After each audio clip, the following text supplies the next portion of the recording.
So what's up mga Beshiwap? Sobrang saya ko dito kasi nga dumating na yung parcel ko.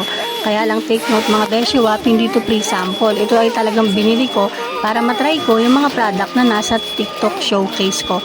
So bili na kayo sa TikTok showcase ko guys, maraming mura doon. So ito buy one take one to guys. So alam ko naman familiar sa inyo tong items na to. Ayan, daran.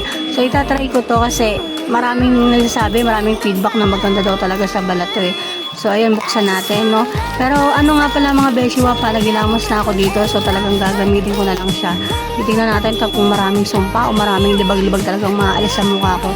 So, mga Beshiwap, kasi hindi talaga ako mahilig gumamit ng mga strips talaga pag aalisin ko yung mga whiteheads ko tsaka blackheads. So, isa to sa mga nag-attract talaga sa akin na gamitin to kasi nakakaalis daw to ng whiteheads tsaka blackheads. Ayan, tingnan mo naman mga Beshiwap. Oh, yung libag-libag ko talaga, ayan. Talagang hilod na hilod, oh. Tsaka kung mapapansin nyo, talagang medyo mamula-mula na ako dyan kasi talagang todo kudkud talaga ako. First time kong gumamit ng ganitong product, ha. Ayan, oh. Okay naman siya sa balat. Smooth. Hindi siya mahapde. So, ayan, pandikos-kus ako dyan sa area na yan kasi talagang ang dami ko pong whiteheads saka blackheads dyan, mga Beshiwap. So, titignan natin kung no need na ng strips, no? Kasi alam niyo yung strips mga Beshiwap, nakakalaki kasi ng pores, nakaka-open ng pores yun.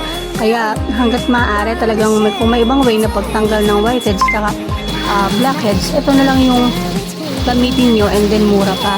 So mga Beshiwap, nagbo-voice over ako habang nasa trabaho, saan ka pa ha? Dual yan. Nagtatrabaho ka na, nagbebenta